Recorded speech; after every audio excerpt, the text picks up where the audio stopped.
Great. We're rocking and we're on. Ladies and gentlemen, this is episode 590 of Just Joshing. I am your host, Joshua Pintorasco. I know I've done 590 episodes. Isn't that scary? But my guest, yeah, I've had a lot of fun. I've had a lot of fun. My guest is the one and only Raina Schnider. I actually have never had Raina on the show, so welcome. Thank you. Thanks for having me. I'm very excited. You're excited. I hope I don't let you down on that one, because it's like we're just going to Google probably. So you write the stuff, right? I write the stuff. I edit the stuff. Yes. You edit the stuff. So okay. So which one's your love? The writing or the editing? I think both really. Like my love is the words. Just any type of word, any language. But I do love helping people. So I would have to say editing is definitely, the love of my life. It just lets me help people. It's really exciting. Well, editing requires the patience of the saint, because someone like me would be like, what the hell did you just give me? What did you do? Well, no, I'm saying this very facetiously. I have an editor. She's great, but I also know this too. She'll like do things, and I'll be like, I should have seen that. And sometimes she'll be like, yeah, you probably should have. It's okay. It's like tap on the shoulder. This is why you paid me. Yeah. This is why you paid me. But so what do you like about the editor relationship that you have right now? She's so passionate about what she does. Like honestly, I'll even name her. Like Ellen Michelle is an incredibly passionate person, and what I love about her is she does her job. She's incredibly professional. She's probably, I would say, number 2 all time on the professional list for me. Yeah, number 1 is my first illustrator, Florence Chan. She's like far and above the most professional person I've ever worked with. She puts almost all of us to shame, and I always say high praise of Florence just because she's just that good. I'm actually hoping to work with Florence again next year. I'm hoping I get that opportunity to work with her next year. Illustrated version. So I very much like when I do my stories. Like right now, I'm doing an Alice in Wonderland Greek mythology mashup into like an epic poem. Right, so I'm having a lot of fun with like putting classic Greek and Alice in Wonderland. It actually works incredibly well. Alice is Pandora. That's it. And it works so well. And the thing about that, right, is I have an illustrator I'm working with this one, and Kenzie's perfect for this, because she's got another very passionate person, but so enthusiastic about her work that she makes things ridiculously good. And so it's just like I'm very fortunate. Like the thing about writing, I find whether you're beta reading, you're dealing with an editor, dealing with illustrators. I'm a comic book guy at heart. Like I'm a comic book junkie, and that it definitely shows in my work. You work with people, and what you find is everybody you deal with brings something to you, and they want to help you, and you want people that can really do that well. And I've been very fortunate with the people I've dealt with. Yeah, exactly. And I think that's a big deal. When you're looking for an editor, you need to have that kind of relationship. You need to see that they're passionate about it. You need to see that they're passionate about your work too, right? So it's definitely good to hear that you've got a relationship there that you can trust and you can work with. And all the editors I know are very passionate about it. I mean, I know Susie Badori, because she's been on before, and she's a big part of Windward's Collide too. So, and she has so much passion and so much excitement. You have to be to be successful in this business, And you have to be a fan. Like, you have to really love what you do. Like, we're in the rejection business. Like, if you really get right down to it, we're in the rejection. True. Yeah. Yep. You bet. Yeah. Yeah. Yeah. It's really interesting that, we do this, but it's a very slim chance that anything would really be accepted or published, or, you have your own funds to do it yourself. So yeah, you've got it. We're in the rejection business. I had literally been an entire accidental journey the whole way through, and I really have no regrets about that. So I've been traditionally published. I've been traditionally published. I've been indie published. There are pros and cons to both. I'm sleeping with some indie stuff right now because, again, we're talking like strictly a business end of things. I actually think it's a good idea today with the way the industry is to have IP that's just yours, right? And because also it proves it. The thing about the independent scene that really, I think, if you do want to work traditional, even, it's the fact that you're proving that you can finish projects. In an industry where there is a need for people to be on a deadline, that actually can run the ship and do it a certain way, shit happens. But when you get right down to it, like, the reason Kelly Armstrong is where she is because she's proven beyond a shadow of a doubt she can get the job done. The reason Fonda Lee's in her position is similar. Same with N.K. Jemisin, Brandon Sanderson, Sebastian de Castell. Right? It doesn't, like, the authors that have a career in traditional publishing, one of the biggest things they got going for them, and this can't be like stated enough, they finish projects. Mm-hmm. Yeah, and they do it quick, and they do it well, right? Yeah, exactly. So, that's a one-man show, is it? We have lots of other people behind the scenes that help us out. You work for years on a project, you show it to everybody you know, and you hope that it comes out right. So what got you into it? Like, what was your book? Like, what was the book that said, I want to do this? Because everybody's got I have been interested in this industry since I was little. My very first book was self-published, folded together papers about an owl or something, right? I think we all have similar stories. Oh, yeah. Oh, that's awesome. I do, yeah. So, yeah, I think, that sort of drive and that passion has always been there. I did take a bit of a detour for a bit of my life, my adult life, and tried out some other things, and they just didn't fit. They just didn't feel right.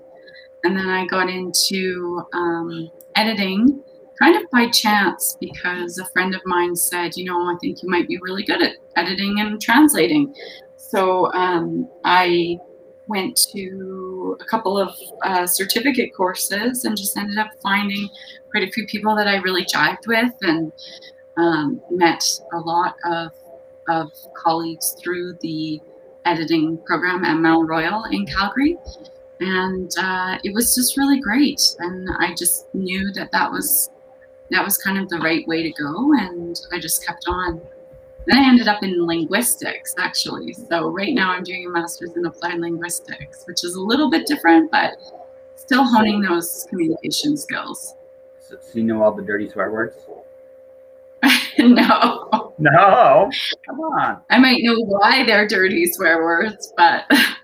Well, that really comes down to culture.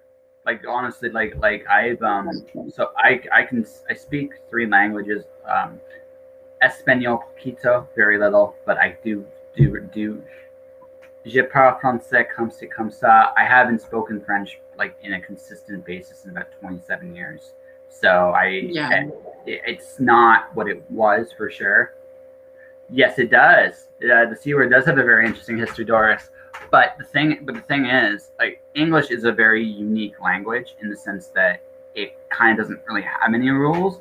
But if you look at Arabic, you can tell they're swearing in Arabic. It just comes out. You can hear it literally in the throat because, again, what they think is taboo is in their swear words. You go to Vietnam, what they think is taboo comes out in their swear words. There's every culture's profanity is ultimately saying something about what that culture values and what that culture kind of fears slash rebels against. So that's usually the why. That's not always the case, but that's usually the why. English is a kind of a weird is a weird language in that it doesn't have rules. I mean, I'm glad I grew up speaking English, because learning it would probably drive me crazy because it makes no sense. French makes sense. Spanish makes sense. Mandarin makes sense, right? There's a pattern to it, but English doesn't make sense. There's like so many words that just like, why?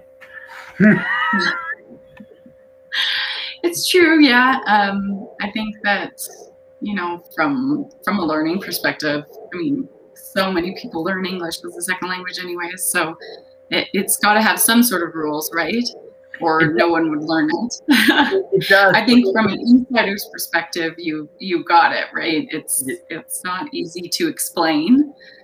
There's a lot of memorization of the irregular forms, but yeah, I think that all languages sort of have these underlying rules, and it's really interesting to learn about that sort of thing. So. Do you speak other languages? I'm just curious. I do. I speak Spanish. I used to speak French, but again, I haven't spoken it in many, many years, so it's probably gone pretty much whenever I try Spanish. So this is what happens to me sometimes. When I'm speaking French, I'll shift to Spanish, but by accident. Like I will, like I shifted languages somewhere in that. I'll just hear it. I won't hear it right away, but also my brain catches that you're speaking in another language. You're not speaking in French anymore, Josh. When did that happen? Yeah. And like, they're just similar enough that you can like cross over. So I'm willing to bet, like this would just be a personal little bet. You got probably more French in you than you realize. It's just like me, you're just finding that place to use it. In Alberta, it's not exactly a common thing. So it's not very common. No, I think you hear more Tagalog and Spanish on the streets. To be honest, yeah. So, yeah, no, you would. I had the same experience with French in that, you know, we were traveling in France one time, and I can understand it. So if somebody asks me something, I can understand, and I know, you know, she's asking me if I want a coffee with milk or whatever. But when I open my mouth, yeah, CC comes out instead of oui oui. So it's definitely something in your brain. Yeah, it's the same part of the brain. It's the same part of your brain. I noticed that. It's just like, oh, okay. So I have to, like, and it's also just practice. Like you got into a situation where if you were like doing it on a more regular basis, or I as would probably happen with me, what will probably happen with me eventually is I'll come up with my own dialect, which is like an amalgamation of all these languages I've learned, which is kind of scary because there's probably a lot of profanity. There's gonna be some profanity in there. It is what it is, but it's just like I think languages are beautiful things because it teaches you how to think differently, which I think is a wonderful thing. You really have to kind of back up, right, and start speaking very simply again. And I think that's part of the problem in writing a lot of times is that people are trying to say something but make it like more complicated than it really has to be. And so if I've had clients where I'm asking about a specific scene or a specific sentence, and it's like, what are you trying to say here exactly? And then they'll tell me, and it's like, oh, okay, well, that was pretty simple. Let's break it into two thoughts, or let's rearrange things so that it's a little bit easier for your reader to get. I think it's also just where a writer's at in the writing process, because now I've gotten older / wiser. Well, wiser is another thing altogether, but I've gotten older. And one of the things I focus on a lot more, although not so much when I do my first draft, and when I do a lot more, is what's the story I'm trying to tell? Like, what's the story I'm actually trying to tell? because often when you can figure that you can simplify things. It's easier to simplify. When we start writing, I think the tendency is to try to make our words make it sound more complicated than they actually have to be. It's a very, very common habit, especially at the beginning. You can become too simple eventually, right? But as a general rule of thumb, learning that simplicity is I think probably the longest process in a writer's journey. Because, well, there's two parts. I think that's hard. That and figuring out what matters here. I think those are the hardest two things for a writer to figure out, because our voice comes down to, a lot of it comes down to what we give a shit about. And I think most of us don't really, we have a tendency to get in our heads. And that's wonderful to get started, to learn how to do your craft. But to do it well requires you not to think about this so much. It's like, okay, cool. What do I give a shit about? Because that's what people are going to connect to. People aren't going to connect to, look, I've written about a jar of dirt. I've written about a unicorn that literally talks out of its ass in advertisements. Literally, I've done it. It's great, and it's fun, and it's wonderful. And I have an imagination can definitely draw people in. But if I'm not saying anything, no one's going to listen. Yeah. And no one's going to come back either. Yeah, exactly. Right? Yeah, exactly. So I think that's a big part. Like, I think when you're dealing with the writers, there's a tendency. There's a real tendency to how do I put this? We kind of mindfuck ourselves in the beginning. It's like, oh, we gotta make this sound like amazing and wonderful. It's like, no, you don't. Just say what's going on. Make sure people connect to you. That's more important than how you say it. And we can always work on making it more flowery. It's like that. I mean, I'm sure I don't know if you've done this too often, but I'm sure you've done this with some of your clients. You can do better than this. Say the same thing, right? Yeah, it might come out in a different way, but sure, yeah. I get told. You might consider revising this section. Yeah. It's like no, it's okay. It's like I and all things playing words with friends with a friend of mine that lives actually here, and she kicked my ass the first time hard. She goes, "You're a writer. You can do better than this." Fine, I will do better. I will do better than this. I kicked her ass. Afterwards. Like, yeah, but it was like, okay, that's right. Yeah, you gotta push. I mean, part of your job is to push writers to be the best versions of themselves. It's true, yeah. And finding those little holes and the pieces that they can work on, for sure, is exciting. You had mentioned the book that I wrote too. I think that that really kind of ties into my love of all of these things that we're talking about: the culture, the language, what does it mean to be a Canadian, and that sort of thing, sort of all tied into my children's book that I did. So that was a really exciting process, and I was really excited to just sort of put something out there that was my own, and something that I worked on with a local illustrator from Calgary here. He had gone to Alberta Academy for the Arts, I think. They're now called it was ACAD, but now they call it University for the Arts, I think. Alberta University. Oh wow, okay, cool. Yeah, they've changed now, so they're a university now.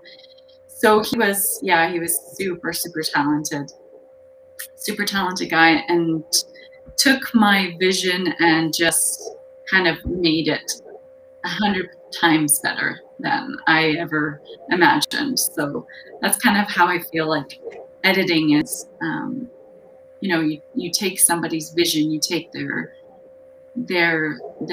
work and polish it and make it the best that it can be.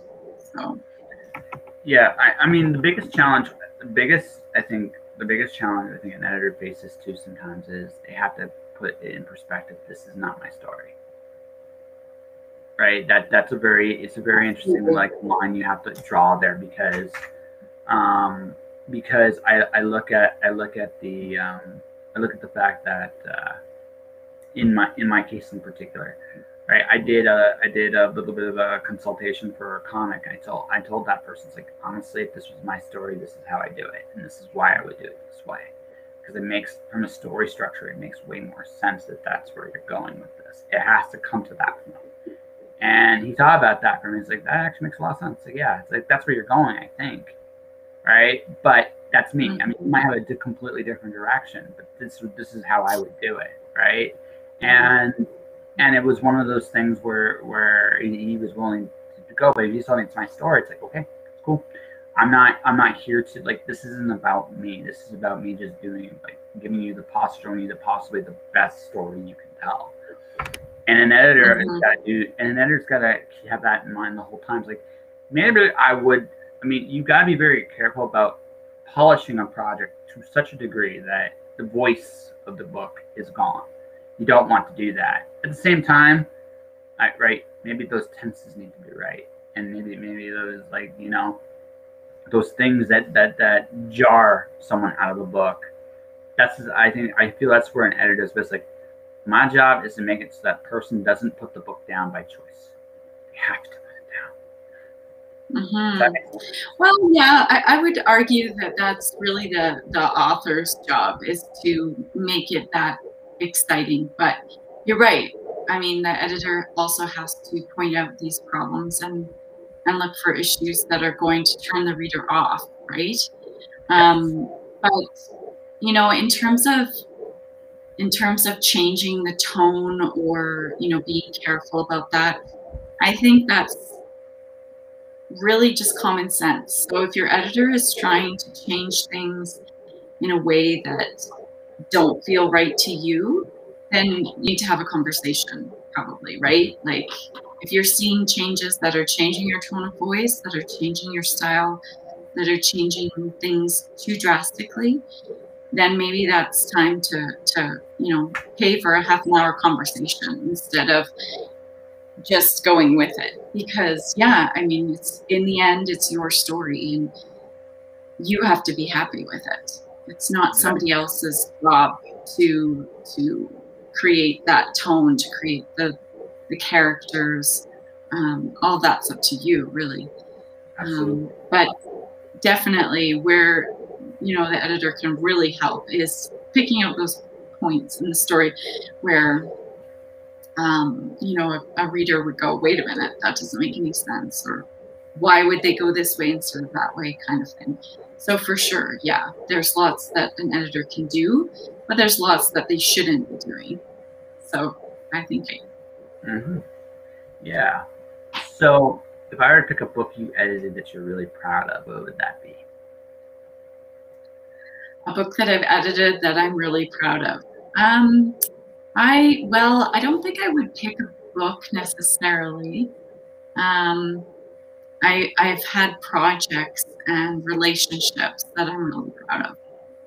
So one of my first clients was a master's student who was struggling with her thesis and just couldn't make it work, couldn't get it done. She was from Costa Rica originally, so she spoke Spanish, and we sort of had that in common, and we were able to work on that as well, sort of in English and Spanish at the same time, which was really nice. And she was just such a visual person. She was in design.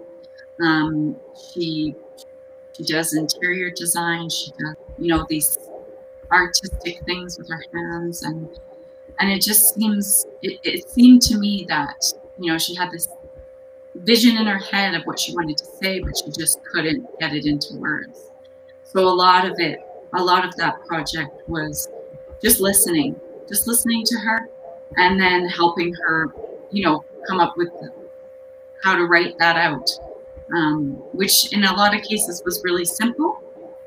And but she just couldn't seem to, you know, really make it work on her own. So it was really exciting. It was a very exciting project, and it was very fulfilling, I think. So, but in terms of fiction writing and that sort of thing. I've worked on a number of projects, and I love working on a team. So a colleague of mine and I have worked on a couple of different projects together. She's actually in Toronto. So she has, passed on some work to me. But the most fun that I've had with her is, working together and checking things out with her. Like, why did you make this choice? And why did you have a conversation with the author about this? And, trying to negotiate different styles of editing to make the job that much better. So definitely the relationships that I've built are my favorite thing about editing. Fair enough. All right. So okay, I guess we should just ask this then. What do you edit for range? If I were to classify you, what's your strength? Like every editor brings something different to the table too. So you say you do a lot of translation. Like I mentioned, it sounds like Spanish is a big part of what you translate. Is that your specialty, or do you have other things you do as well? Yeah, no, I actually got away from translation a while ago. So I haven't done a lot of that lately, but yeah, I did do some, but it was more, it was obviously not fiction or anything like that. So I would have to say that Spanish is a big part of it in terms of, my character and who I am, but in terms of work, the translation side of things, I have sort of stepped away from because I think I enjoy editing more. I enjoy writing more. So for sure, that's it's definitely something that I have sort of in my back pocket. As I was mentioning, this client, one of my first clients, she had brought her mom along to the first meeting. And at first I thought, that's kind of funny. Why would you bring your mom? But then we got to talking, and it was winter time, and she was new to the city. She didn't know anybody, and she had just come along to grab a coffee. And because I spoke Spanish, we were able to sort of have a chat, and she was very lovely and just kind of chatted with me a little bit, and you could see that helped build the relationship, right? So yeah, that was I can understand her perspective too. Even though it seems strange sometimes. I remember I met somebody and she had brought her boyfriend with her, and at first I thought it was a little strange. Then I thought about that. No, I'm a stranger. This is unique. This is kind of our first actual meeting, right? Right. We're in a neutral setting, but still, I might be the crazy one. I am kind of a crazy one, but that's okay. That's not in that regard, but I'm kind of crazy in my own way. And I'm like, okay, you want someone to have your back just in case things got weird. I can get that. Mm-hmm. I totally get that. Right? Yeah, that makes a lot of sense, right? Yeah. Yeah. For sure. And that's why she did that with you. She didn't have, it was neutral, got to know you. Let's establish that relationship. If it works really good and you seem legit, then let's move from there. And I get that. Like that I understand. Yeah. Sense. Yeah, for sure. Yeah. All right, but then let's just go. So then what do you generally edit at this point? Like you're trying to edit fiction. Oh, so in terms of editing, yeah. I have dabbled a lot in a couple of different areas, and so I've done some corporate work, and I have a couple of fiction clients that I work with. But I've never really. I feel like good writing is good writing, and so I'm not going to get into a project that's over my head in terms of science fiction or anything like that. There are definite areas where you have to be careful. Because there are certain rules, right? Like in the romance genre, there's certain rules that you have to follow, or you lose your readers for sure. So there's definitely areas that I would probably shy away from, but in terms of general help with writing, I think that, good writing is good writing. So I wouldn't necessarily pigeonhole myself into a certain genre. It's more just about, does it fit? Do I fit with this project? Do I fit with this person? Are we a good team? Are we making sense together? Is the project moving forward? That sort of thing. So yeah, but I do love, general fiction, literary fiction. So that's probably where I would fall. That's your most comfortable genre. Yeah. I asked that because one of the things I learned as a freelancer when I was doing freelancing last year is you got to kind of pick a specialty, right? You like at least to start with, you got to kind of figure out you can expand, but you have to start somewhere. And so what I'm quietly like focusing on is writing, podcasting, and interviews because that's what I do. Right? That makes sense for me now. Finding those markets and breaking into those markets aren't always like now it's like I'm kind of just building money up to get some other skills because I have some evil plans for the end of this year, early next year at the absolute latest, and I'm kind of just trying to make those things happen. Because I'm at that point in my life. I'm just ready. I'm very much a YOLO kind of guy. It's like let's just do things and do all the crazy creative things I can do. And also just while I'm doing that, write crazy imaginative books because that's just me. But that all said, like when I that's my focus. Like when I do freelancing, it's interviews, it's podcasting, it's creative writing because that's what I talk about all the time. That's what I do. That's what I do. So it's one of those things where it's like that makes sense that that's my specialty. So like for you, like and a lot of editors, I know some of them only edit like science fiction, some of them only edit like young adult fiction, some of them only edit comic books, some of them only edit like I have friends in all kinds of genres, and that's just so that they keep it very specific for that reason because you have an audience you can service that way. Whereas if you're in general, again, it's not you can't do other things. I mean, you dabbled in corporate work, you dabbled in a few other things. It's just that it's hard to pick a focus, and I think that's a very common thing. It's I'll let you reboot me in just a second. I think it's a very common thing when you get started is you tend to try everything. Last year I did an audiobook. Last year I did other things just to see. I did editing myself last year. I did a few other things as well. And what I found was I had a tendency. The things that stick are the things that aren't that different from the person. Okay, rebuke me. Yeah. Yeah, I was always told that same thing, like you pick something and you stick with it, and you need to pick a focus and instead of sort of being more broad, and I just don't want to pigeonhole myself yet in terms of picking something and sticking with it. I think right now in terms of my career, there's so many possibilities, and I'm just trying to, like you said, last year for you was more like, okay, let's try out a few things and see how it goes.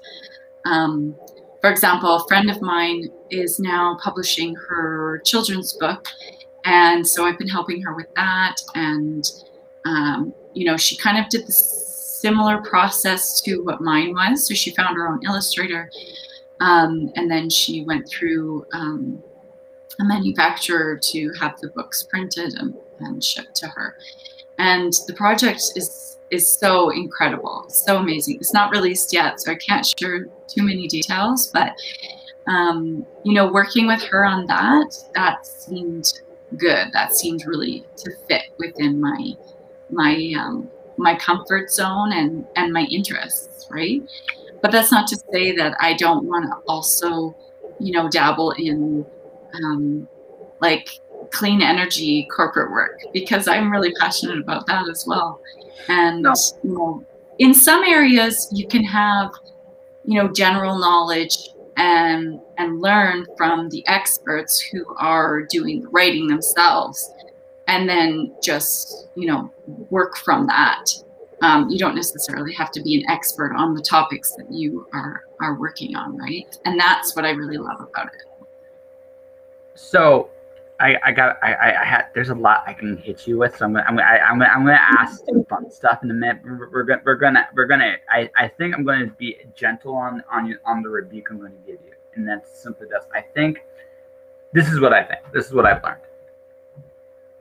I think starting with a focus is a good idea, but this is where I think where I agree with you. I have the privilege, like when I started freelancing, I was getting advice from a lot of different. I subscribe to a lot of different freelance writing newsletters. One of my favorites is Natasha Ralph's newsletter because she has made a career writing magazines across the world about her experiences living in India. She lives in England. She's becoming a novelist. I think one of the best pieces of advice she gave is you can go anywhere from your expertise. You can literally go anywhere. You're not stuck there forever and ever and ever. In fact, you probably should. You need to branch out and do different things because it actually makes it, when you do go back to your expertise, you're actually better. I don't know if you've been paying attention to my page at all in the last year, but if you have noticed in the last 6 months or so, I've been doing a lot more drawings. I'm actually getting good. I'm actually getting good. Right. Right. Yeah. Right. I'm actually getting good at it. Right. But here's why I did it. Like, one, I have a long-term goal. Young adult and comics are kind of where I see myself as a writer. Right. That's what I love. Comics. I mentioned this before. I'm a big giant comic book junkie. I have a theory that you are too. You may not know it yet, but I have a theory that you are too. And I love them.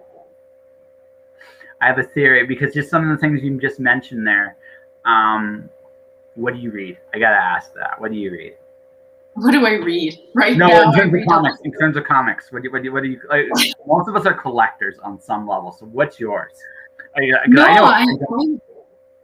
I don't read comics, to be honest. My son loves them, and my friends love them, and I've never gotten into them. My sister used to devour the Archie comics, and I just never. I like to read and come up with my own interpretation. I think that's why I like to make that picture for myself in my own head.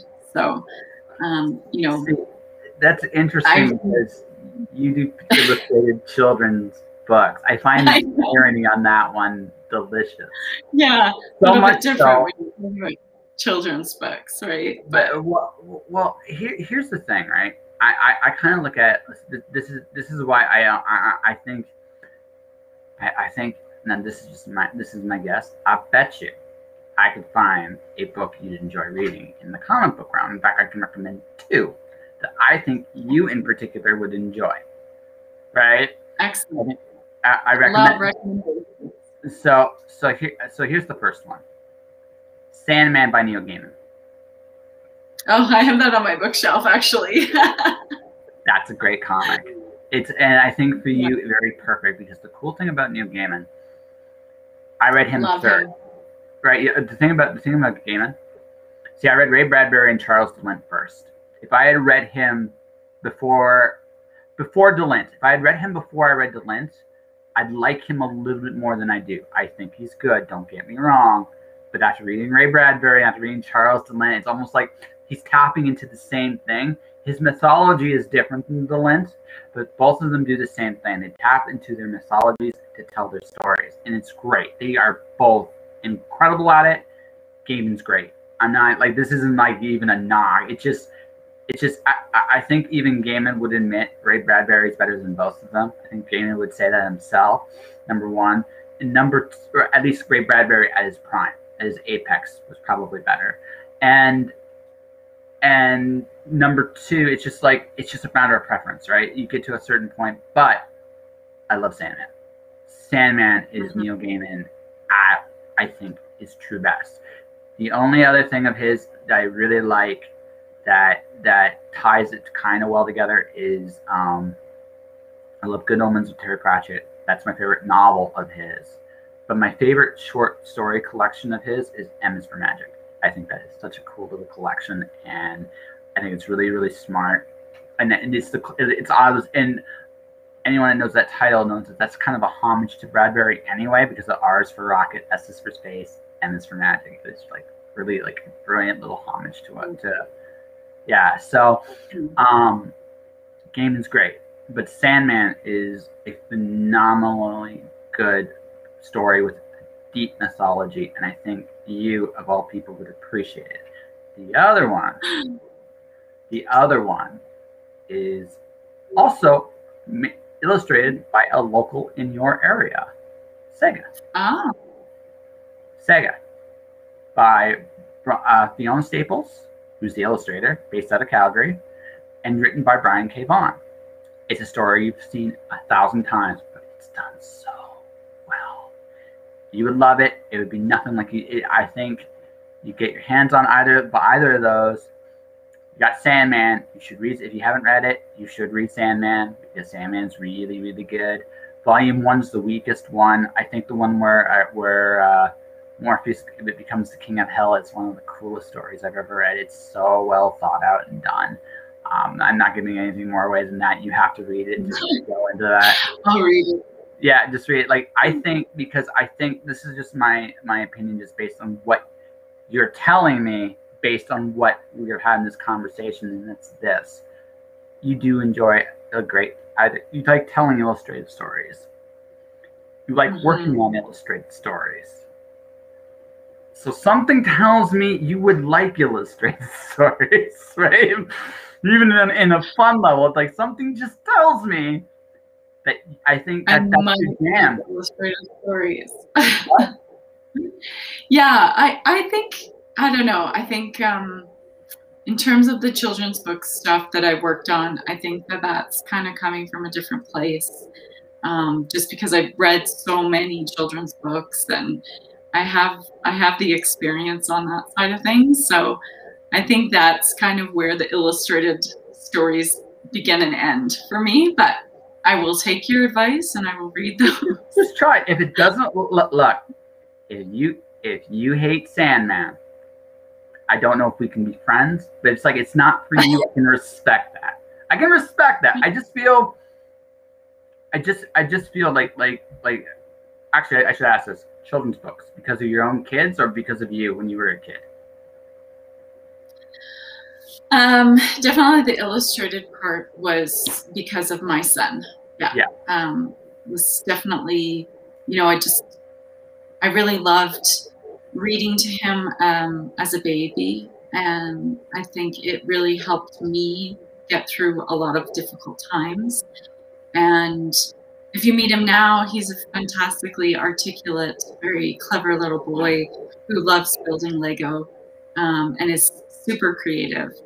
And I think, that was sort of the draw, just to create something for him. So yeah, for sure, it was definitely about him. What's wrong with that? There's nothing wrong with that at all. So, and again, this going back. This other project that I'm working on for my friend as well, that she's just about to release, is the same, a similar situation. Obviously, very different story in terms of what she's presenting in her children's book, but it's also for her child. So I think that, that really shines through in the work that we do, because it's for kids, so it's filled with passion and love anyways.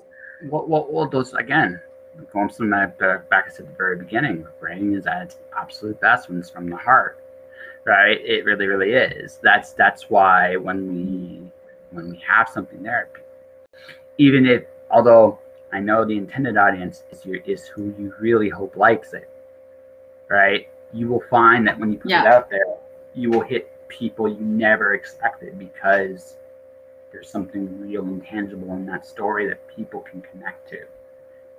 That's what we do. Like we create hallucinations and experiences for other people to enjoy and digest, and hopefully become a better person as a result. Hopefully, right? Right? Yeah, right. that I think the heart of good storytelling, that's what it's about. Again, and there's, I mean, whether it's a happy ending, sad ending, tragic ending, doesn't matter. It's just the fact that, oh well, I felt that. Like, I was angry at the world today, and people felt that anger. I wanted to laugh today, and I hope people felt that laughter. I wanted to be kind today, and I hope people felt that kindness. I mean, there's a very real, how do I put this? We need that connection, and I think at the heart of it, of a good story, is that figuring out what that is. Like I said, I'm working on Alice right now. I had to figure out, like, what do I care about in the story, because otherwise I'm just doing diarrhea for the brain. I mean, it's great and all, but I gotta have a story that really matters, and I think I figured it out. Hopefully, we'll see it. We'll see when it's all done. But well, I'm excited. Definitely excited too. Yeah, but the thing is, it's one of those. How do I put this? It's a hard lesson as a writer, and there's a creative to learn. If you don't put yourself into it, no one's going to give a damn, and that, I think, is a very that's terrifying, actually. Yeah. Well, yeah, because you put yourself out there, right? You put yourself out there, you open up, you become vulnerable. Absolutely. It's a very difficult process, for sure. And I think that kind of ties back to that relationship with your editor. You know, you have to have that relationship where you can be vulnerable with somebody, because they're taking your creation, your baby, and they're, you know, quote unquote, ripping it apart. I mean, you don't want an editor who rips things apart, but it could potentially go sideways if you don't have that connection and that similar drive to create a project that works. No, I learned this. I've learned that the hard way too. Like, I mean, there was one that, no, I admit this. Like, I had a friend who was editing my work, and I made a lot of mistakes with that friend. Unfortunately, I didn't realize it at the time, and some things definitely could have been said from their end to help with that, but they didn't, and feelings got hurt. And the bottom line is, I mean, say what I will. I mean, I did that. I played a part in that, and I had to. Again, it made me be very, very, very careful with my relationships with my editors, because I realized, too, they're people too. Like, they're not doing this. They're not doing this to be assholes. They're not doing this because they want the best. They have the same goal you do. They want the best book possible. You need a devil's advocate. You need someone that's going to fight you on your words, at least a little bit, because you're not going to take. I think every editor, to being very honest, doesn't expect every suggestion to be taken. But what they're hoping for is that you at least listen to the suggestions and are aware of the problems that may come about as a result of you going in this direction. Sometimes, at the end of the day, the writer's the boss, but sometimes the writer's still right. Sometimes, but more often than not, the editor is actually right. That's something I've learned too. More often than not, the editor is actually right. It's like, damn it. Yes, but you know, as the writer, you might say, yeah, okay, you know, she's got a point, right? She's got a point. There's something off here. I need to fix something. But as an editor, if I make a suggestion and I put in a word and say, you know, maybe this is a little bit better, or this fits a little bit better, and then I see that the author has taken that suggestion and actually run with it and used it as a sort of a jumping off board into their own style and their own tone, that is a win. That's a huge win. So we don't necessarily want you to take every single change that we suggest. Obviously, we want you to think about it again, and then, you know, do your best work, like you said, right? Do your best work, and that might mean, you know, thinking about it a little bit more and coming up with something that fits even better than your editor's suggestion. So yeah, for sure, I get that. Yeah, it's one of those situations where it's a hard thing. Like we all, like, I joke about having an ego on the show. The truth is, I have one. I think we all do, and you have to. And the reality of the situation is, our egos need to be bruised a little bit to get the best work. It's just the way it is. Sometimes. No, it's look. I mean, there's a reason we have that phrase, you know, kill your darlings. Well, that's a lot of ego right there too, right?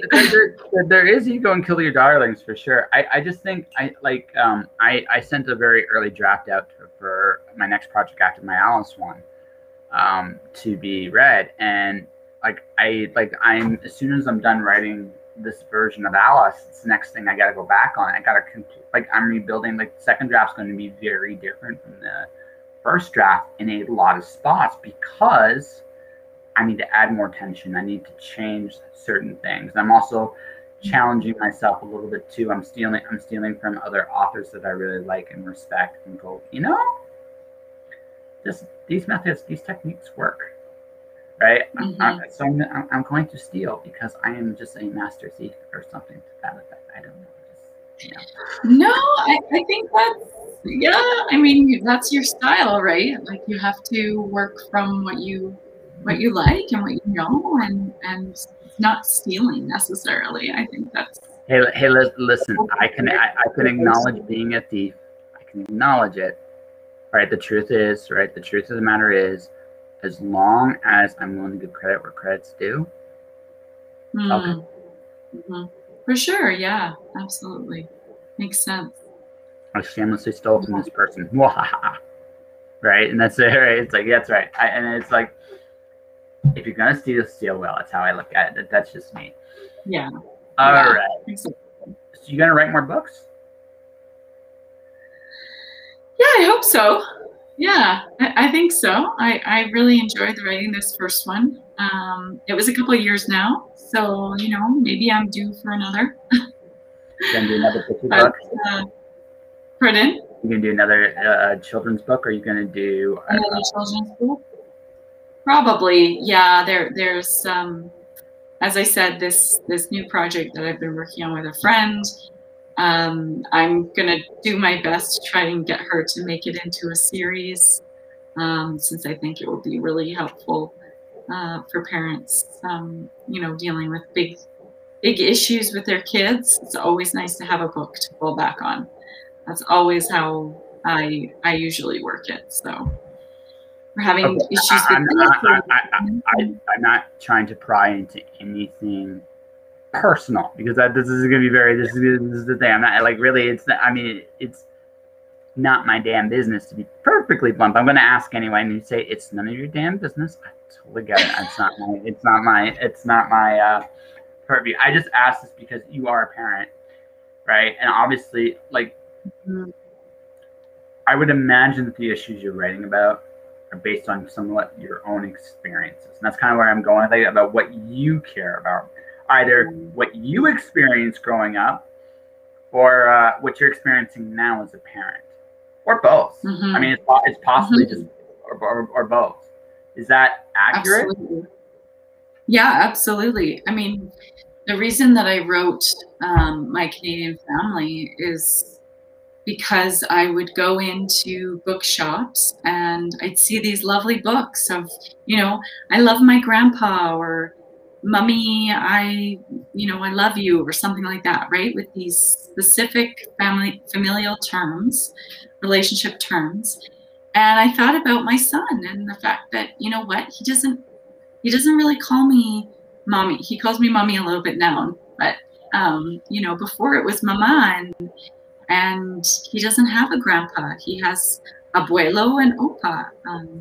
So what is it going to be like? You know, that idea of, okay, representation does matter. We know that already. And when we're representing families and what those look like, that's super important, right? So another aspect of what I did with this book was leaving space for people to write in their own stories, right? So there's actually the story of the boy and his family, but there's also a section that asks the reader, okay, what do you call your your mom and dad? What do you call your grandparents? You know, do you have special names? Do you say Oma and Opa? Do you say Nana? You know, these kinds of things. So kids can get creative and, you know, write their own story. And that's, I think, super important in children's books and children's literature, because these kids have a lot to say, and sometimes we as adults don't listen. We don't listen, and it's sad, but it's true. So I think giving them that opportunity and that voice is just really essential. We know better. There's something that I find every so often, I think sometimes the smartest people on the planet are kids, and one of the reasons why is because they have no filter. Yeah, and like you know, they see things from a different perspective. Well, there's a biblical verse from the mouths of babes. It's so true, because it's one of those things where it's like a kid is just going to say what's going on. There's no bullshit. They don't know how to really BS, because that hasn't been taught into them yet. That happens when they're teenagers in college, and we try to say this is how it is. You know, I don't know what the hell happened to me. My filter pretty much is checking more and more outdoor each and every day. It's like, and I don't need you. So I don't need you. I don't have time. I just don't. Right? So Yeah. if I do have kids, they will be nightmares, because they will just be honest. So I'll teach them to be honest. Just say what's on your mind, because that saves so much time. It really, really does. But we have this. Pardon? It does, for sure. Yeah. Saves time. Yeah. But I mean, I look at the fact that, like, that's my favorite thing about kids, is there's a real honest energy. I think sometimes as an adult, I think one of the biggest quests I think we find as adults is, I think a lot of us lose it, and I think our quest is to find it again. Because once we give it up, that's probably the hardest fight of our lives. And usually at some point in our lives, we kind of come to a point when we realize, you know, that energy I gave up, I was stupid. Why did I do that? And you fight for it again, because you have to. Yeah, for sure. For sure. And I think a lot of that energy came back for me when I became a mom. It was like, oh, okay, I remember now. I remember all of this stuff from when I was a kid now. I remember going through this. Oh, yeah, great. Now my son is. So, yeah, they definitely give you a different perspective. And, yeah, it's important to listen. Can I add, we're gonna wrap this up with something really fun, because every mom has a horror story here. So I'm gonna ask what yours was. All the silly shows you get to watch now, when your kid's like 3 and 4 years old, and then you're begging on the inside, please let an adult come into this room so I can actually have an adult conversation. Dear God, somebody, please. What was the show that gave you the biggest, like, oh God, not again? Oh, there was a terrible movie that my son liked to watch. I'm probably not going to make any friends here, but it's called Monsters vs. Aliens. And it was just a terrible story. And, you know, it was an animated one. It was cute. I mean, it was fine, but it was just so bad. And he loved it. He wanted to watch it like every day. And finally, I just told him, you know what? They canceled that. They took that off of our streaming site. I'm so sorry, my dear son, but I can't put it on for you because we don't have it anymore. So that was my version. Yeah, no, but usually I can handle, because no, yeah, but we have watched, I think, Elena of Avalor about 3 times through, and the Octonauts are under the ocean. They're a lot of fun. So yeah, there's only been a couple of things that have really set me off. Luckily. So it's like, son, you watch this. What I'm doing, I'm pouring myself a drink, because I need one right now, because I've seen this again and again and again. And this is God saying, ha, It's like, good one, God. Yeah, it's okay. Yeah, Like, no, it I ended like with feel. if I have kids, that will happen to me. There'll be a show I watch. I'll be looking at that and going, "Dear God, why?" And I'll be looking up. It's like, this is for me punishing my parents with wrestling. This is your Yeah, revenge on me. This is your exactly. revenge. Yeah, for our parents. Yeah. Well, no, it's just our sins do come back to haunt us, and often in our kids we see a little bit of ourselves, and we're like, A lot. yes. Yeah, absolutely. And when you see that, you're like, some of the mistakes they make, you're gonna look at your parents. You're like, I understand. Dear God, I understand. Why do I understand this? But I do. And then there's another. There'll be another part of you that goes, I got it. This is just a generational thing. I can't fix this because I did this too. Very true. Very true. Yeah. Yeah. But Miss Raina, Well, I wish I had more time, but unfortunately I do not tonight. But no, that's great. I really appreciate you having me on and taking the time to chat. sure, hey, it was I hadn't interviewed you yet, so it's like it'd be kind of cool to have you on the show. So here you are. So for everybody, watching, listening, wanting to get your stuff and look you up and see why you're 9 kinds of awesome. Talk about your book, talk about your services, and how people can find you. Yeah, I have a website. I'm fairly Googleable because I come up all over the place with my job and my studies. So it's rainaschnider.com, and you can go on and look me up. And email address is on there as well, and contact information. So yeah, I'd love to hear from people. I'm on Facebook. I'm on.